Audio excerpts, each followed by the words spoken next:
오늘 말씀은 계시록 18장 1절에서 8절 말씀을 본문 삼아서 음녀 바벨론의 멸망이라는 주제를 가지고 같이 은혜 나눌 시간 갖도록 하겠습니다. 계시록 16장의 7째 대접에서 큰 성 바벨론이 이미 멸망당하는 사실을 봤습니다. 그리고 바벨론 성에 의지하는 만국의 성들도 봤습니다. 그래서 17장과 18장은 추가 삽입 계시입니다. 그래서 바벨론의 멸망을 다시 재조명하는 어떤 내용을 설명하고 있습니다. 그리고 17장에서는 열불과 짐승이 바벨론 음녀를 멸망시켰다고 얘기를 했습니다. 벌벌벗게 하고 망하게 했다고 이렇게 설명하고 있습니다. 그런데 다시 이제 음녀 바벨론의 멸망을 다루고 있다는 것은 다른 각도에서 음녀 바벨론의 멸망을 설명하고 있는 내용입니다. 그래서 18장에 2일 후가 있어요. 2일 후라는 것은 이단들이 말하는 것처럼 시간순, 연대기순 이렇게 계산하면 안 됩니다. 어떤 순서냐? 환상 계시의 순서다 이렇게 이해하면 되겠습니다. 환상을 보여주는 어떤 장면의 순서다 이렇게 보면 돼요.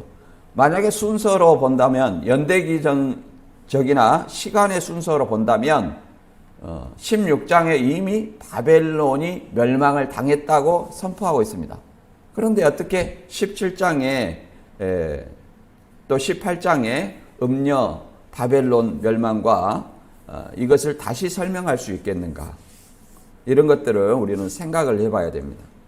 그리고 이제 본문에서는 우리가 크게 두 가지 알아볼 건데 음녀 바벨론이 귀신의 초사라는 것과 두 번째는 그의 죄가 하늘에 사붙였기 때문에 하나님의 백성이 그 바벨론 아래에 있던 하나님의 백성을 하나님께서는 부르신다는 거예요. 그리고 세 번째는 갑절을 갚아준다는 의미가 이단들은 기간의 의미로 생각하는 경우가 있습니다. 42달이니까 7년 갚아줘야 된다. 이렇게 생각해가지고 84년부터 91년까지 42달 동안 멸망을 당했으니까 7년 갚아줘야 된다. 이렇게 얘기하는데 그러한 어떤 뜻이 뭔지 우리가 이제 본문을 통해서 한번 알아보도록 하겠습니다. 계시록 18장 1절입니다.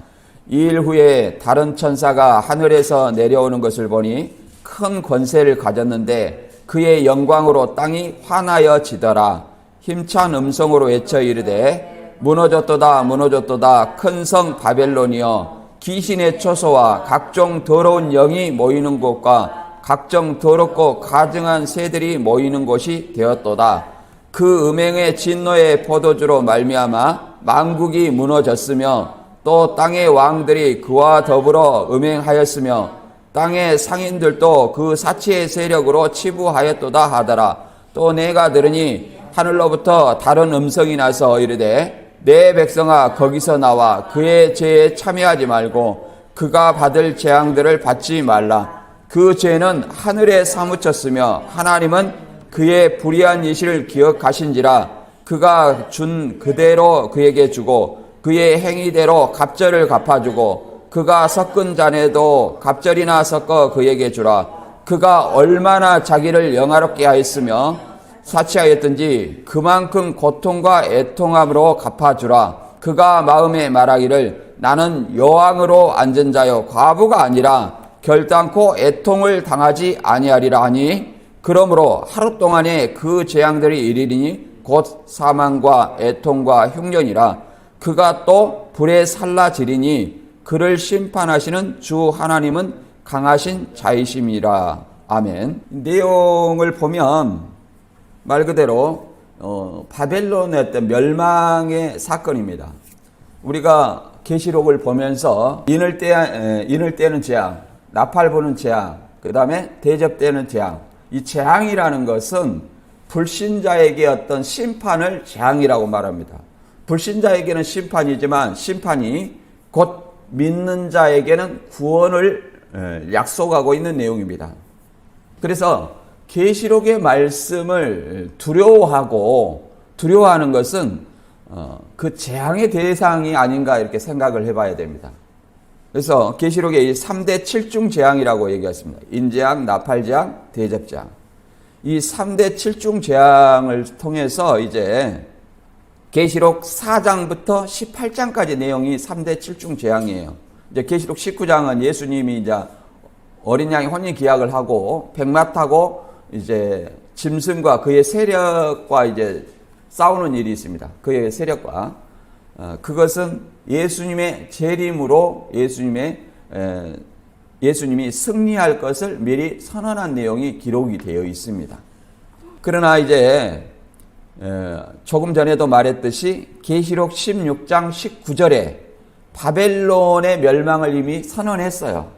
그런데 17장과 18장에 왜 다시 설명해 놨느냐? 그 바벨론의 멸망을 다른 각도로 재조명해 놨다는 거예요. 다른 각도로. 그래서 추가 삽입 계시다 이렇게 설명할 수 있는 것입니다.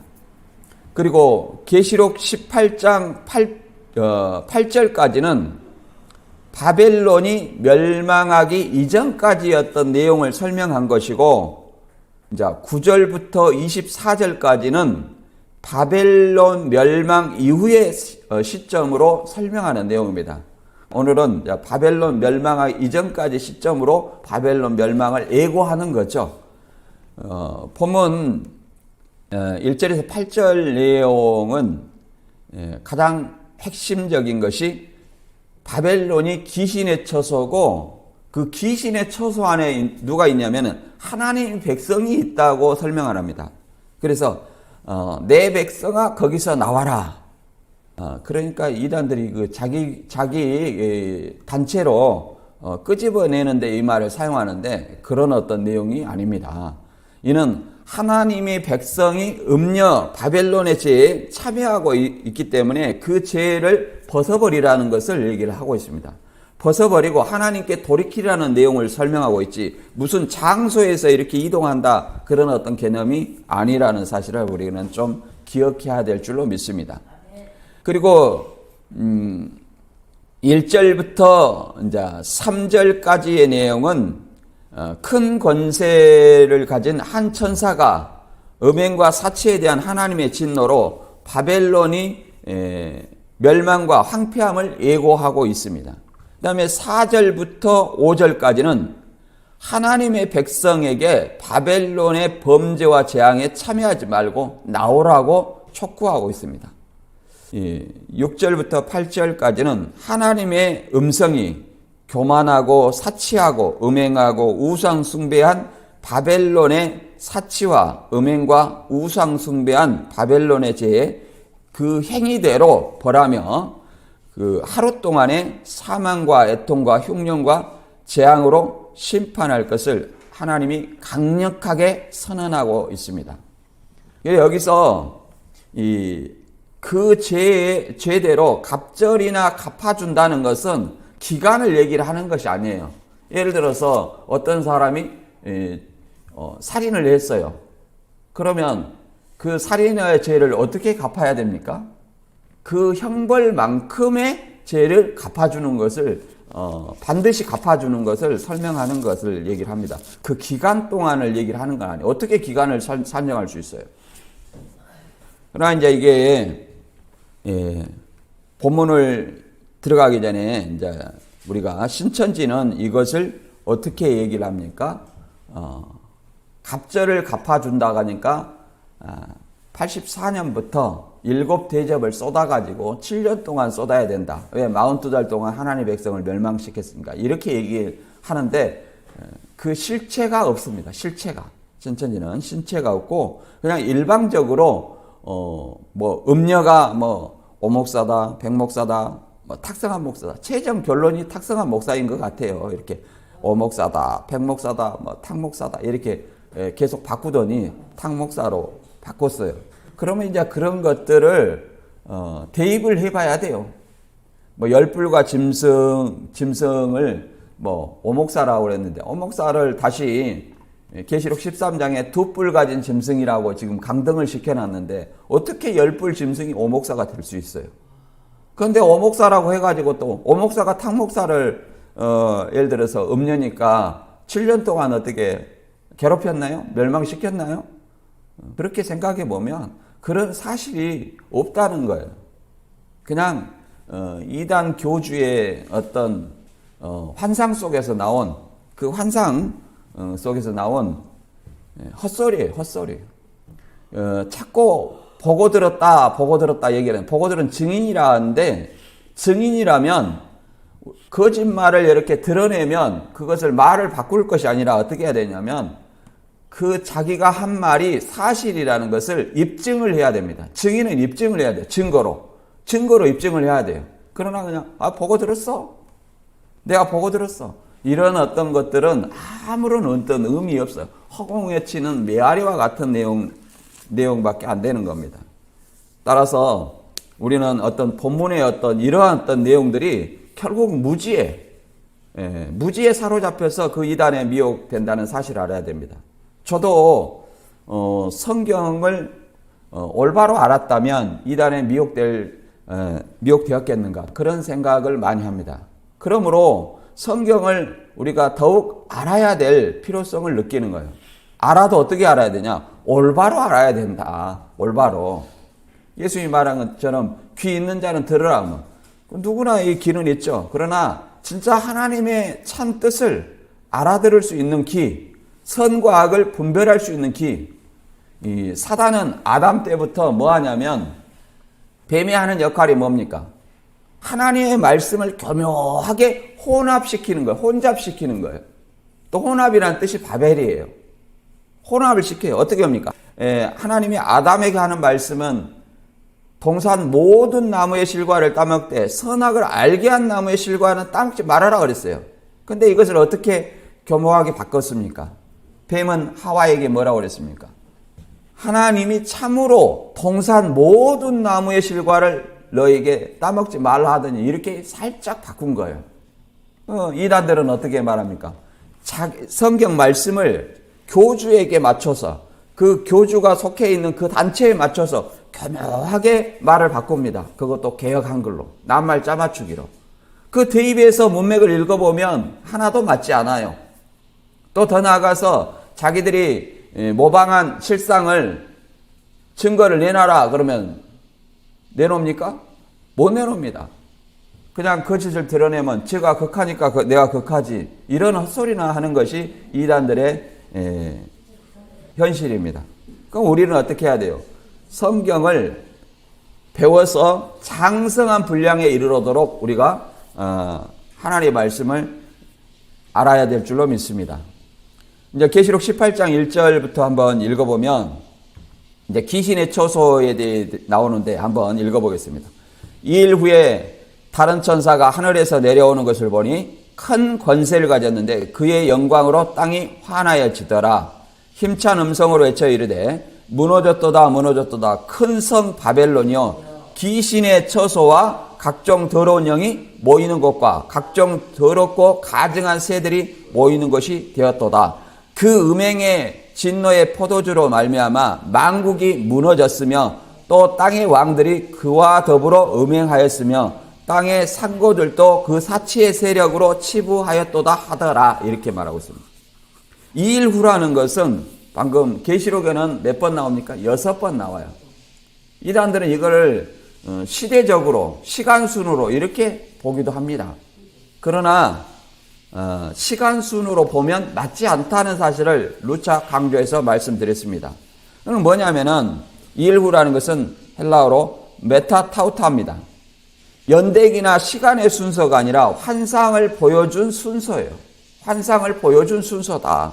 시간의 순서라면 그 내용을 비교해 보면 알아요. 제가 방금도 말씀드렸듯이 계시록 16장 19절에 일곱째 대접에 이미 바벨론이 멸망당했다고 했는데 왜 17장 18절을 하냐 이 말이에요. 그리고 18장 2일 후가 있잖아요. 그리고 17장에서 이미 열불과 짐승이 음녀를 벌거벗고 망하게 했다는 거예요. 그런데 또 18장에 또 음녀 바벨론을 심판한다고 하잖아요. 이건 어떻게 된 일입니까? 그래서 이 다른 추가 계시로 다른 각도로 재조명한다는 것을 우리는 이해를 해야 됩니다. 그리고 다른 천사가 하늘에서 내려오는데 큰 영광으로 땅이 환해졌다. 영광이라는 것은 하나님에게 속할 때에 하나님의 속성을 영광이라고 얘기를 하는데, 하나님의 영광을 이 천사를 통해서 반영하는 겁니다. 천사를 통해서. 에스겔 43장 2절에 보면 이스라엘 하나님의 영광이 동쪽에서부터 오는데 하나님의 음성이 많은 물소리와 같고 땅은 그 영광으로 말미암아 빛나니, 이렇게 설명하고 있습니다. 그래서 하나님의 영광을 반영한 것이다. 이 천사가 영광으로 온다는 것은. 그리고 무너진 큰 성 바벨론이 귀신의 처소와 각종 더러운 영이 모이는 곳이 되었다. 그리고 각종 새들이 모이는 곳이 되었도다. 이 말은 각종 더러운 영과 귀신들을 가증한 새로 이렇게 표현하고 있는 겁니다. 상징적으로 얘기를 하고 있어요. 하나님의 영들도 계시록 19장 21절에는 새들로 표현하고 있어요. 뭐라고 말하냐면 그 나머지는 말탄 자의 입으로 나오는 검의 죽음에 모든 새가 그 고기로 배불리우더라. 이렇게 하나님의 어떤 예수님과 백마탄 자가 짐승과 그의 군대를 싸울 때에 짐승이 잡히고 그 앞에서 이정을 하던 거짓 선지자를 불과 유황못에 던졌어요. 근데 그 나머지 따르는 군대가 있잖아요. 세상 왕들과 그의 군대들이 있어요. 그 군대는 공중에 나는 새가, 모든 새가 그 고기로 배불렸다는 거, 그들을 심판해서 죽였다는 거죠. 불심판했다는 거예요. 그걸 상징하는 겁니다. 그리고 바벨론의 각 귀신의 처소와 더러운 영이라는 것은 뭘 얘기하냐면 사단에 속한 소속을 얘기하는 거예요. 계시록 16장 13절에 보면 이런 말이 있죠. 개구리 같은 새 더러운 영이 용의 입과 짐승의 입과 거짓 선지자의 입에서 나오니 저희는 귀신의 영이라, 이렇게 얘기를 하고 있습니다.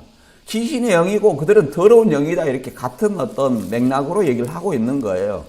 그러니까 이 음녀 바벨론이 귀신의 초소라는 것은 용과 사단의 소속, 이 온갖 잡기들이 모여 있다는 거죠. 용의 입, 짐승의 입, 거짓 선지자의 입, 이들이 다 누구 사역이라는 거예요? 귀신들의 역사다, 사단의 역사다, 이렇게 설명하고 있는 것입니다. 이러한 바벨론이 무너졌다는 거예요. 뭘로 무너졌냐면 음행의 진노의 포도주로. 그러니까 그 바벨론의 음행으로 말미암아 하나님의 진노의 포도주라는 것은 뭘 상징했습니까? 하나님의 심판을 상징했습니다. 그러니까 바벨론의 그 음행으로 인해서 하나님의 진노의 포도주라는 것은 하나님의 진노를 사게 되었다. 결국은 진노로 심판을 받게 될 것을 설명하는 겁니다. 계시록 14장 8절에는 이런 말이 있죠. 둘째가 그 뒤를 따라 말하되 무너졌도다 무너졌다. 큰 성 바벨론이여 모든 나라에게 그 음행으로 말미암아 진노의 포도주를 먹이던 자로다. 그러니까 이 음행이 하나님으로부터 진노를 살 것이다, 이 말이에요. 진노, 심판받을 일을 이 바벨론이 했다는 것을 설명하고 있는 거예요. 그리고 더 나아가서 이 바벨론 음행이라는 것은 우상숭배와 실제 음행이 있습니다. 그런 것들을 이 우상숭배로 인해서 사치를 하겠다는 거예요. 우리가 사도행전에 보면 이런 말들이 있습니다. 이 제우스나 헤르메스나 아뎀이나 이런 어떤 신들을 섬기는 데 있어서 그걸 이 상을 깎아서 그 신을 섬기니까 그 상을 깎아서 그걸로 인해서 업을 삼고 그걸로 인해서 부를 누리고 있는 사람들이 있습니다. 이 바울은 이 우상 숭배자들을 금하는 복음을 선포하고 있었던 거예요. 그들을 심판하는 어떤 역할을 하는 거죠. 그래서 이 음행으로 인해서 봐보세요. 땅의 왕들도 그 음행하였으며 땅의 상고들도 그 사치의 세력으로 인해서 치부하였다, 부를 쌓았다, 이렇게 설명하고 있습니다. 에스겔 27장 33절에서는 내 물품을 바다로 실어낼 때에 내가 여러 백성을 풍족하게 하였으며 내 재물과 무역품이 많음으로 세상 왕들을 풍부하게 하였도다. 이 바벨론의 어떤 음행과 우상숭배로 인하여서 사치한 것들을 이렇게 설명하고 있습니다. 이것이 우상숭배와 음행이 곧 하나님의 진노를 사게 되는 심판받게 하는 역할을 해서 진노의 포도주로 마시게 하던 자로다, 이렇게 설명하고 있습니다. 여기에 누가 참여하고 있냐면 하나님 백성이 그 죄에 참여하고 있다는 거예요. 그래서 하나님은 이 천사로 하여금 나오라고 얘기를 하는 겁니다. 18장 4절 읽어보면 또 내가 들으니 하늘로부터 다른 음성이 나서 이르되 내 백성아 거기서 나와 그의 죄에 참여하지 말고 그가 받을 재앙들을 받지 말라. 그 죄는 하늘에 사무쳤으며 하나님은 그의 불의한 일을 기억하신지라, 이렇게 설명했습니다. 하나님은 그 죄를 기억하고 있다는 거예요. 반드시 하나님의 진노의 포도주로 심판한다는 거예요.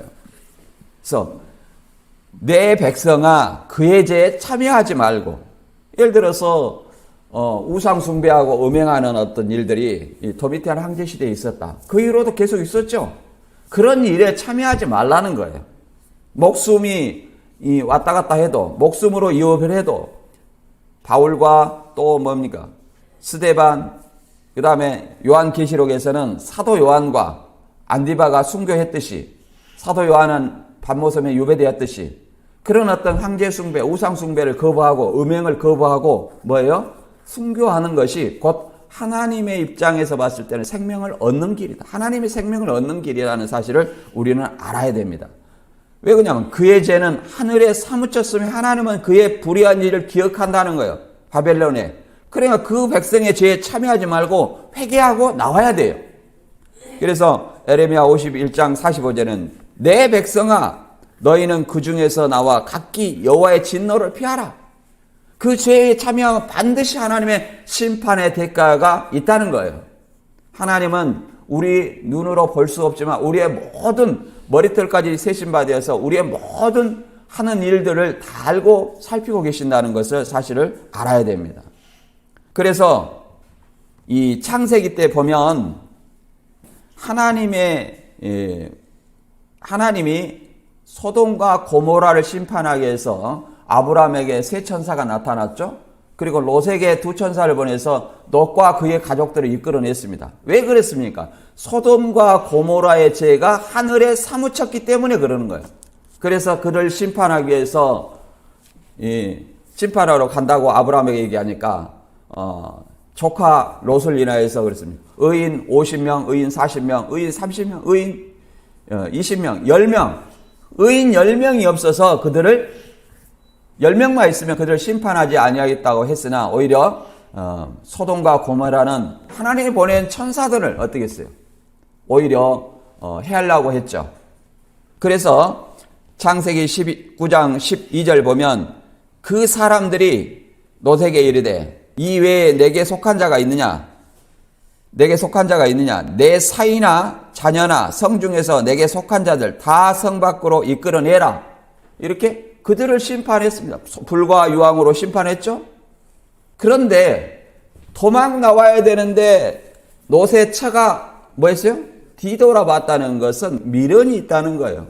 앞만 보고 하나님의 말씀을 붙들고 앞만 보고 해야 되는 뒤돌아봐야 돼. 뒤돌아봤다. 그래 뭐가 됐어요? 소금 기둥이 됐다. 이것이 오늘날도 재림 때에도 뭐라고 말합니까?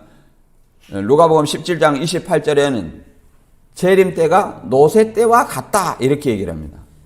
노새 때와 같으니 사람들이 먹고 마시고 사고 팔고 신고 집을 짓더니 롯이 소돔에서 나가던 날에 하늘로부터 불과 유황이 비오듯 하여 그들을 멸망시켰느니라. 인자에 나타난 날에도 이러하리라. 인자에 나타난 날에도 뭐예요?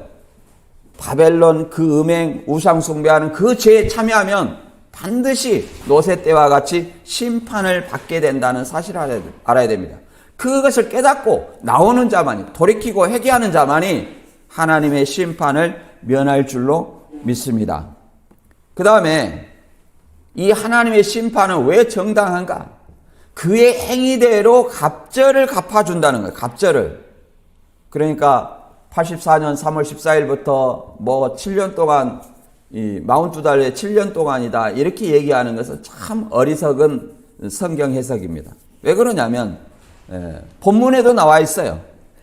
본문에 한번 읽어보겠습니다. 18장 6절에 그가 준 그대로 그에게 주고 그의 행위대로 갑절을 갚아주고 그가 섞은 잔에도 갑절이나 섞어 그에게 주라. 그가 얼마나 자기를 영화롭게 하였으며 사치하였든지 그만큼 고통과 애통으로 갚아주라. 그가 마음에 말하기를 나는 여왕으로 앉은 자요 과부가 아니라 결단코 애통함을 당하지 아니하리라 하니 그러므로 하루 동안에 그 재앙들이 이르리니 곧 사망과 애통함과 흉년이라. 그가 또한 불에 살라지리니 그를 심판하시는 주 하나님은 강하신 자이심이라. 여기서 이제 뭐라고 말하십니까? 갑절이나 갚아준다는 게 기간을 더블로 해서 고통을 준다 이렇게 얘기를 하는 것은 우리 개인적 인간적인 생각이에요. 그러나 여기서 18장 8절에 보면 뭐라고 설명하고 있냐면 이 갑절이나 갚아주는 것을 뭐라 하루 동안에 재앙들을 더해준다는 거예요. 하루 동안에. 그래서 이 갑절이나 갚아준다는 것은 죄에 충분하고 합당한 형벌을 일시간에 주는 거예요. 일시간에. 이 하루 동안이라는 것은 말 그대로 이 헬라어로 엔미아 헤메라입니다. 일시간에, 한 시간에, 순식간에 그 죄를 보응한다는 거예요. 그걸 얘기를 하는 겁니다. 그가 받은 대로 형벌을 그만큼 갚아준다는 거예요. 어느 시간에? 일시간에, 하루 동안에. 그걸 얘기하는 거지. 뭐 42달 동안 멸망을 당했으니까 7년 동안 해가지고 그것도 임의로 자기들이 만든 거 아닙니까? 그런 어떤 실체가 있습니까? 없습니다. 이것은 에레미야 16장 18절에도 이와 같은 내용을 반영하는 겁니다. 하나님의 보복 공식이 이거예요. 내가 우선 그들을 악과 죄를 배나 갚을 것은 그들이 그 미울 멀건의 시체로 내 땅을 더럽히며 그들의 가증한 것으로 내 기업에 가득하게 하였습니다. 악과 죄를 뭐 한다는 거예요? 배나 갚는다. 배나 갚는다. 언제요? 하루 동안에 일시 동안 갚는다는 거예요. 뭘로? 사망과 애통과 흉년이라 이렇게 얘기를 합니다. 그 불에 살라진다는 것은 뭐예요? 불심판이죠. 불과 유황에 불과 용에 타는 못. 그 지옥 형벌입니다. 그걸 일시간에 그렇게 준다는 거예요. 에레미야 51장 24절에도 동일하게 그 말을 설명하고 있습니다.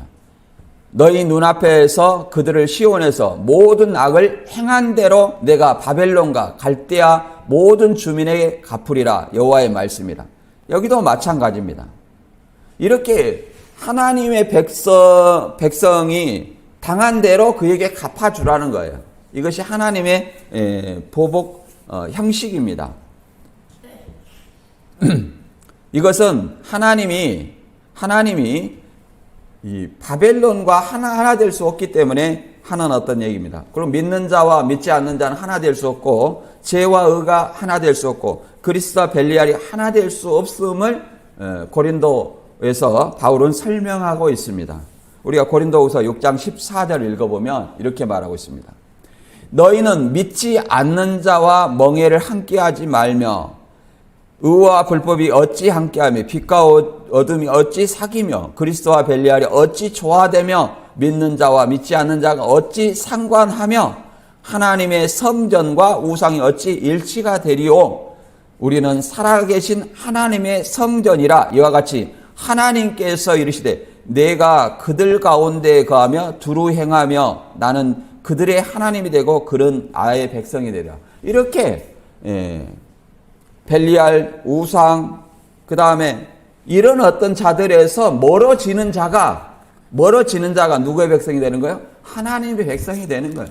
바벨론의 음행과 우상 숭배에 참여하지 말고 멀어지라는 겁니다. 나오라는 거예요. 나오라는 것은 그들의 죄를 동참하지 말고 과감히 버리라는 어떤 뜻으로도 우리가 이해를 해볼 수 있습니다. 이것을 가지고 그러면 어떤 사람들은 세상 모든 사람을 사귀지 말라 하느냐 이렇게 생각하는 사람도 있습니다. 그러나 그것은 잘못된 이해입니다. 고전 5장에 보면 그런 말이 나와 있습니다. 고전 5장에 보면 이런 말이 있죠. 음행에 대해서 설명하는데 이것을 이단들은 영적 음행은 안 되고 육적 음행은 괜찮다 이렇게 설명하는데 이것도 코미디와 같은 일입니다. 이것이 제가 어디서 잘못된 것을 할 때 모여서 신천지에서 모여서 어떤 의논을 할 때 어떤 강사가 그렇게 얘기를 했습니다. 집화장의 음행은 우리가 관여하면 안 되는 것이 아니냐 이렇게 얘기를 했습니다. 왜 그러냐? 모세가 구스 여자를 취했을 때 아론과 미리암이 비난해가지고 문둥병 걸리지 않느냐. 그리고 다윗도 바세바를 취했다. 솔로몬도 여자가 1000명이나 된다. 이런 어떤 얘기를 하는 거예요. 그래서 내가 그때 이렇게 말했습니다. 우리 강사님은 성경을 참 재밌게 보시네. 거기서 취했다고 하니까 간통한 줄 알아요? 구스 여자를 간통한 것으로 생각하냐고. 거기에서 모세가 구스 여자를 취한 것은 모세 아내가 본래 누구예요? 십보라죠. 십보라가 죽고 다시 오늘날 우리로 말하면 재혼을 얘기하는 거예요. 성경에서는 후처라고 얘기합니다. 거기서 후처라고 이제 오늘날 번역 성경에는 그렇게 나와요. 아브라함도 구두라를 후처로 맞이한 거예요. 구두라. 사라 다음에 누구로 해요? 구두라를. 그걸 얘기하는 거지. 그리고 그 동네는 이 아브라함이나 모세나 이런 그쪽에는 일부 다처예요. 일부 다처예요. 우리는 뭐예요? 일부 일처입니다. 우리나라가 그쪽 중동 그 나라와 동일합니까? 내 첩이니까 건들지 말아라. 이런 이상한 말이나 했었고, 그것은 이단들이 자기의 어떤 음행을 합리화하는 것에 불과합니다. 그러나 성경은 분명히 말하고 있습니다. 이게 육적 음행이라는 걸 제가 설명을 드릴게요. 이 고린도의 지방에 뭐냐면 일부 다처이기 때문에 본처가 있고, 그 다음에 첩들이 여러 명이 있죠. 여러 명 있어요. 아내가 여러 명 있어요. 근데 본처에서 난 아들하고 또 그 다음에 계모들 있죠. 계모들이 본처의 아들하고 나이가 비슷할 경우도 있습니다. 계속 결혼하니까. 그러니까 누가 자기 아비의 아내, 쉽게 말해서 계모를 이렇게 취했다는 거예요. 이걸 설명하는. 근데 이 교회에서 그것을 아무런 제재도 가지 않았다. 이걸 적은 누룩이라고 합니다. 이걸 용납하니까 그런 어떤 문화가 교회 안에서 퍼지지 않느냐. 이것을 내쳐야 된다. 이렇게 설명하는 내용이 고전 5장입니다. 한번 읽어보겠습니다. 너희 중에 심지어 음행이 있다함을 들으니 그런 음행은 이방인 중에서도 없는 것이라. 누가 그 아부의 아내를 취하였다 하는도다. 이걸 얘기하는 거예요. 아비의 아내. 자기 어머니를 취했다는 얘기가 아니에요. 그래서 이것을 2절에 그리하고도 너희가 오히려 교만하여져서 어찌하여 통한이 여기지 아니하고 그 일을 행한 자를 너희 중에서 쫓아내지 아니하느냐. 그럼 쫓아내라는 거죠. 교회 중에서 쫓아내라는 거예요. 이것을 5장 7절에 너희 누룩 6절부터 너희가 자랑하는 것이 옳지 아니오다. 적은 누룩이 온 덩어리에 퍼지는 것을 너희가 알지 못하느냐. 너희는 누룩 없는 자인데 새 덩어리가 되기 위해 묵은 누룩을 내어버리라. 우리의 유월절량 그리스도께 희생이 되었느니라. 그러니까 묵은 누룩이라는 거, 이게 음행하는 어떤 이런 사람들 놔두는 것은, 그러니까 그걸 내어버리라는 거예요. 그러니까 음행하는 자를 놔두는 것을 뭐예요? 누룩이라고 얘기를 하는 겁니다. 안 좋은 어떤 그런 것들을. 놔두면 다른 사람도 괜찮구나 하고 이렇게 한다는 거예요. 이거 교훈이니 이렇게 얘기하고. 이게 아닙니다. 그러니까 이걸 뭐라고 말하니까 그러면 세상 모든 음행한 사람들은 안 사귀어야 되냐? 그런 것이 아니에요. 그러면 그런 사람들은 어떻게 해야 돼? 지구를 떠나야 됩니다. 이렇게 바울은 얘기합니다. 5장 9절에 보면 이렇게 말합니다.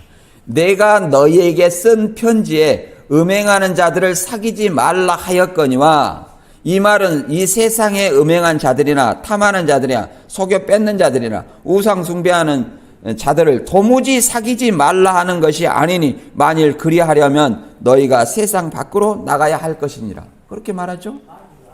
이게 사귀지 말라 했는데 어디서 말하냐면 세상에서 세상 사람들, 우상 숭배, 음행하는 사람들, 이런 사람들 사귀지 말라는 것이 아니라 교중에서 뭐예요? 음행하는 사람들을 내쫓지 않고 그런 사람들을 관대하고 용서하는 것은 봐준다는 거예요. 이게 적어 누르기라는 거예요. 그런 사람들 사귀지 말라는 거지. 만약에 세상에 그 음행하는 자나 우상 숭배하는 자 그런 사람을 안 사귀면 세상 지구를 떠나야 된다는 거예요. 왜? 바울이 전도한 사람들이 다 뭐예요? 그런 우상 숭배하고 음행하는 사람들 다 전도한 거예요. 바울이 고린도 교회도 굴고 또 에베소도 굴고 이런 어떤 교회들이 다 뭐예요? 이방 신을 숭배하면서 음행하는 어떤 제2 형식을 갖췄습니다. 그런 사람들을 전도한 거라니까요. 그런 사람들 안 사귀려면 어때요? 지구를 떠나라는 얘기예요. 이걸 자 봐보세요. 네, 계속 읽어보겠습니다. 12절에 밖에 있는 사람들을 판단하는 것은 내게 무슨 상관이 있으려마는 교회 안에 있는 사람들이야 너희가 판단하지 아니하리라. 이렇게 밖에 있는 사람을 판단하는 것은 우리가 무슨 상관이 있냐 이 말이에요. 믿는 사람한테. 밖에 있는 사람들은 하나님이 심판하려니와 이 악한 사람들은 너희 중에서 내쫓으라. 이제 이걸 신천지에다 동일하게 적용하면 교주부터 내쫓아야 돼. 집화장이고 강사들이고 다 내쫓아야 되는데 내쫓아요 안 쫓아요? 안 쫓는다는 거예요. 심지어 이렇게 말합니다. 육적 음행은 죄가 없다. 영적 음행은 죄가 있다. 또 교주는 이렇게 말합니다. 정당한 사유 없이 음행하면 징계하고 제명한다. 정당한 사유의 음행은 뭡니까? 정당한 사유. 나 그걸 보고 참 재밌는 생각이 났어요. 이 교주 옆에서는 다 뭐예요? 그 교주가 음행한 사실 알아요. 그러니까 차마 좁쌀만한 양심이 남아가지고 차마 음행한 사람 다 내쫓으라 그러면은 그 자기 옆에 있던 사람이 당신부터 나가야 될 거 아니에요. 이렇게 얘기할 것이 두려워서 자기는 나는 사랑이었어. 너는 불륜이야. 이게 정당한이에요. 내가 하면 사랑이고 네가 하면 불륜이야. 이런 어떤 자기가 하면 정당한 음행이고 네가 하면 정당한 음행이 아니다. 이런 어떤 취지로 얘기를 했던 거예요. 근데 여기서 이 음행이 육적 음행이라는 것을 다시 한번 설명하면 6장 16절부터 읽어보면 창기와 합하는 자는 그와 한 몸인 줄 알지 못하느냐 일러스되 둘이 한 육체가 된다 하셨으니 주와 합하는 자는 한 영이라. 음행을 피하라. 사람이 범하는 죄마다 몸 밖에 있거니와 음행하는 자는 자기 몸에 죄를 지니라. 몸이라고 얘기했잖아요.